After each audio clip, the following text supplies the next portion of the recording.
Let's get to our positives and our negatives. My positive, 𝘾𝙃𝘀 𝙂𝘼𝑃 and his incredible impact in the outcome of the game. Yeah, he played pretty well. It's an easy one for me today. You didn't even notice he was.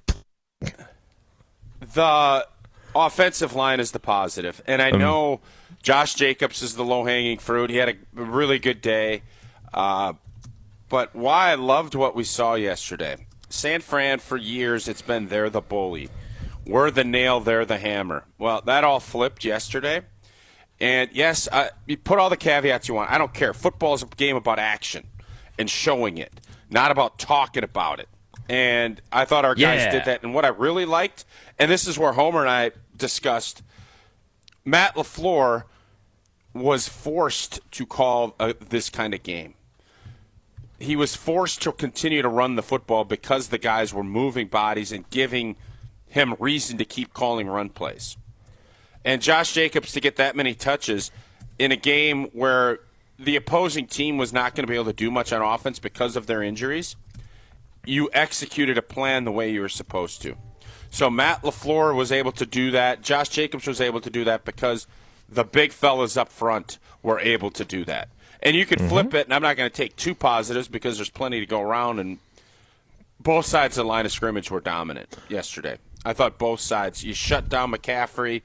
On that side, that was their only way to really do it. So the way I looked at it, I thought our group up front manhandled and did what they needed to do, and that's why you saw the running stats and you saw the offense be as efficient as it was. So you did take two.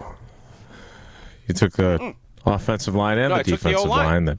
No, I didn't. I said I'm not going to. And he took Josh Jacobs. Do you have to? I said I wasn't taking that, and I'm not going to do the D-line. I'm taking the O-line as my positive. They shut down Christian McCaffrey, which was the only thing they were going to be able to do. Well, did they not? They did. But did you not then also take the defensive line? No. I am putting my stamp on the O-line. That's what I just said. Okay. Jesse, other than the defensive line and Josh Jacobs and the offensive line, what was your biggest positive? I'll take the low-hanging fruit. Xavier McKinney with another pick to match the league lead with 7 interceptions. He and Josh Jacobs both impact players yesterday, two guys who weren't on the field last year for the playoff loss in San Francisco. Brian Gutekunst, high five. Nice free agent pickups in the offseason. Those guys, instant impact all season long. Been awesome seeing how that's come together. Yeah, lots of positives to come out of this. The negative that I saw that is also the positive until he leaves the game was Romeo Doubs. Those 3 consecutive third down conversions, I think 2 of the 3 were double digit, like 3rd and 11, 3rd and 10, and he has third down catches back to back to back, and then he gets a concussion.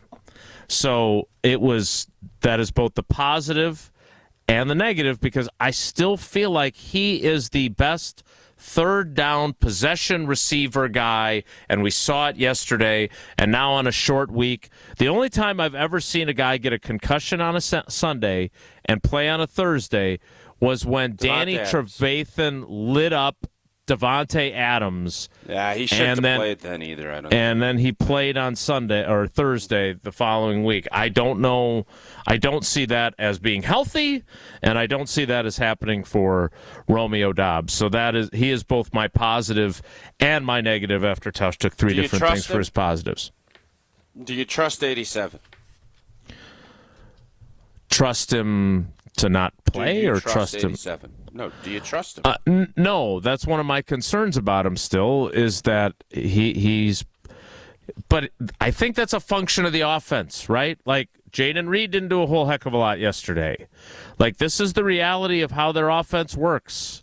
Christian Watson, the only time we noticed him was when he dropped the 49-yard touchdown pass right before the half, and when he was breaking up what should have been an interception thrown by Jordan Love. That awesome hurdle that the crowd went bananas on a 4-yard gain, but yes, it was great. Awesome hurdle. And he's a stand-up guy, and I am still very much a Christian Watson supporter, and I love the fact that he just owned it. Like, I didn't lose it in the lights. I just dropped it. So I respect that about him. But they're going to need him, and they're going to need some other guys, including Dontavian Wicks, who did finally have a catch late in the game. Should not have been our Steinhoffel Sleeper of the Week either, just like Kingsley and 𝘃𝘃. What was your negative? Christian Watson. That play was such a opportunity to just completely daggerize the Niners, and I appreciate Christian Watson. I love his talent, but I thought we saw a corner turned last week with that great adjustment on the football and his spatial awareness, which I think has always been a little bit lacking for him. You have to make that play. There's no other way around it. And if San Fran's at full strength, does that change the complexion of the game? I think so. So, yeah, I get it. Stuff happens. That's a play that needs to be made. And when you don't do that and you kind of let a team off the hook, you typically end up getting beat by that team if they're really good. And that's another thing. I mean, San Fran just isn't a good football team right now. Green Bay found a way to overcome that, and it was not that big of a deal. But I'm telling you, when you play the Detroits and the Vikings and Philadelphia, can't have it. And I think for Watson, I love the fact they went back to him, even though Jordan Love should have not thrown it, and that would be my other negative. Still some really goofy decisions from Jordan. And again, it's not the thing that's a little bit, and I saw the guys that Get Up kind of getting after him too this morning. Understand, San Fran can't move the football. They're not going to. You have to just be even more protective. Yeah. And I thought there were 2 or 3 at a minimum opportunities yesterday, and one of them was to Christian. That's my negative for yesterday. Jesse, what do you have your negative so we can get to calls? Yeah, I'm not appreciative of Christian Watson. I think that's well documented on this show.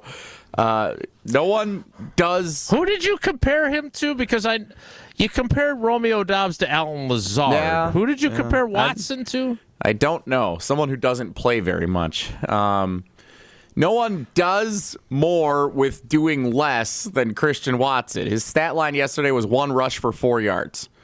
He didn't catch a pass. Should have won the Steinhoffel. Yeah, right? One could argue he would have been probably in the running for winning that yesterday. Yeah, I think my stance still stands that I don't think he's super valuable to the Packers offense and what they do long term.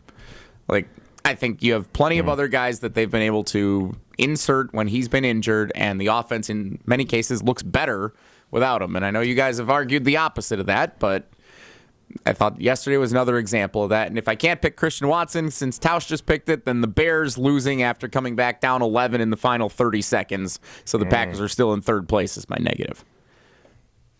All right, those are ours. Now it's time for yours. 844-770-3776. 844-770-3776. We will take your calls for your positives and your negatives. Next, before we get to that, Tausch, you had a great day yesterday. Got to hang out with a bunch of your former teammates. Great time at the Tundra Trio and on the air. How was your prize picks day, though? Good, too, or not so hot? It was okay. I had a mixed bag. I had one nice win, a couple losses, but had a lot of fun doing it. Prize Picks, the best place to get real money sports action. Over 10 million members and billions of dollars in award winnings. Prize Picks has made daily fantasy sports accessible to everybody, and it's simple, more or less, on at least 2 players, and you have a chance to win up to 100 times your money. Prize Picks puts their members first, so all withdrawals there are fast, they're safe, and they're secure. And when your picks hit, you get your money in as quick as 15 minutes. Can now win up to 100 times with as little as 4 correct picks. Download the app today. Use that code WI. When you do that, you get $50 instantly after you play your first $5 lineup. Again, that's code WI to get $50 instantly after you play your first $5 lineup. Prize Picks. Run Your game. You were like pursing your lips. Like I thought you were going to go with the run I paused there. because I wanted to make sure you got it. Yeah. Oh, well, thank you for your pausing. 844-770-3776. 844-770-3776. If you want to share your positives and negatives, that is the number to call. If you don't want to call, I have posted again the links to both of our YouTube feeds. And as Tausch learned the hard way. How much fun did we have on the YouTube chat the other day? That was fun. We had a great time. Tausch thinks he's subscribed, but he doesn't have a Google account. They won't let me jump in the chat, which you is gotta super sign. irritating. You got to sign into your Google account. I hit the subscribe button. I hit subscribe.